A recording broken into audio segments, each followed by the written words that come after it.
आप सभी माता बहन भाइयों को जय श्री राधे, जय श्री कृष्णा। आज हम मार्गशीर्ष महात्म्य के पहले अध्याय को सुनेंगे। इससे पहले आप सभी मेरे साथ में बोलिए हरे कृष्ण कृष्ण कृष्ण हरे हरे, हरे राम राम राम हरे हरे। आइए मार्गशीर्ष महात्म्य के पहले अध्याय को सुनते हैं। एक समय नैमिषारण्य तीर्थ में सूत जी महाराज सौनक आदि ऋषियों से कहते हैं कि हे ऋषिगण, इस जगत के सब प्राणियों के आनंददाता, भुक्ति और मुक्ति को देने वाले देवकी के पुत्र भगवान माधव श्री कृष्ण चंद्र को मैं नमस्कार करता हूँ। श्वेत दीप में सुख से आसीन, देवताओं के देवता, लक्ष्मी के पति, अपने पिता श्री विष्णु भगवान को नमस्कार करके श्री ब्रह्मा जी ने पूछा, हे भगवान, हे जगत को धारण करने वाले, हे पवित्र कथाओं के कहने वाले, हे देवेश, हे सर्वज्ञ, सबके मालिक, कृपा करके मेरे एक प्रश्न का उत्तर दीजिए।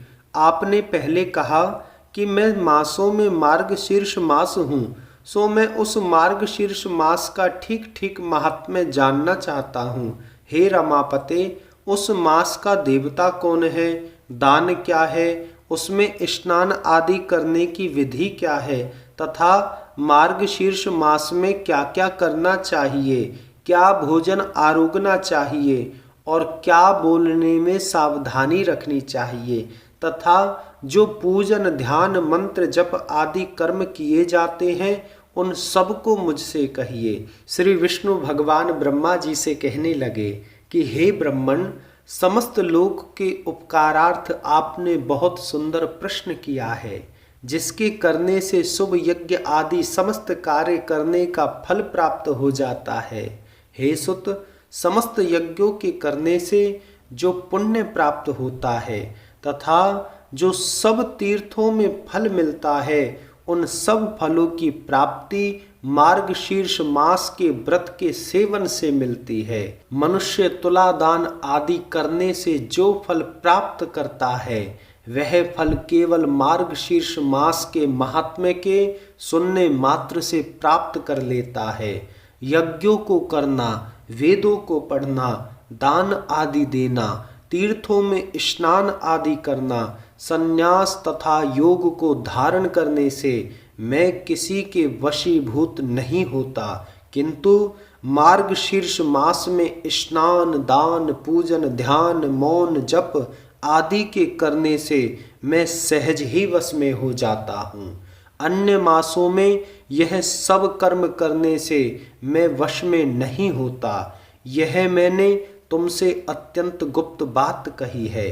सर्वत्र निवास करने वाले देवताओं ने जब मेरी प्राप्ति के लिए यह अत्यंत सुलभ उपाय देखा, तो उन्होंने इस मार्गशीर्ष मास के महात्म्य को गुप्त कर दिया।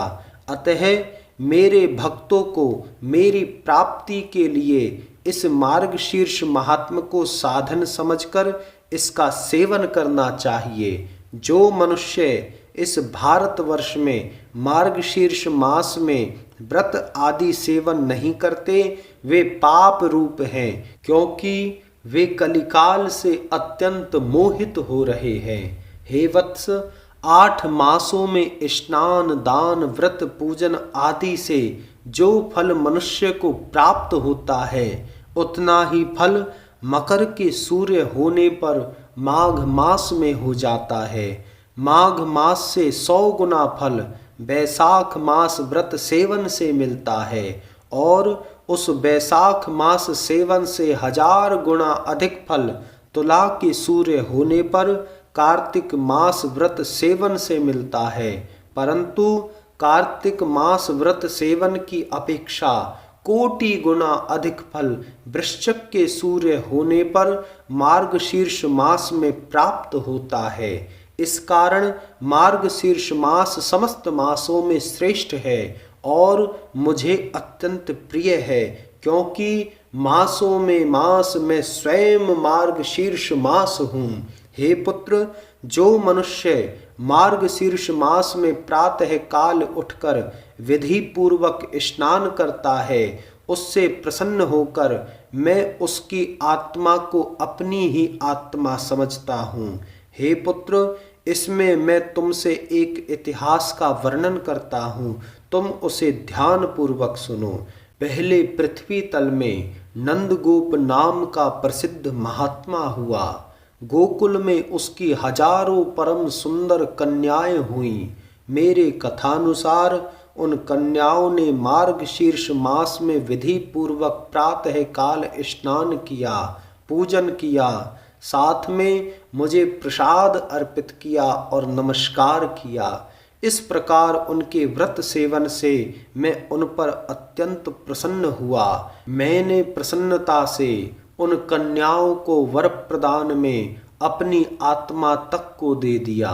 इसलिए प्रत्येक मनुष्य को चाहिए कि यथाविधि मार्गशीर्ष मास का व्रत सेवन करे। इतना कह करके आज के इस पहले अध्याय का हम यहीं पर समापन करते हैं। आप सभी मेरे साथ में बोलिए, हरे कृष्ण कृष्ण कृष्ण हरे हरे, हरे राम राम राम हरे हरे। पुनः आप सभी माता बहन भाइयों को जय श्री राधे, जय श्री कृष्ण।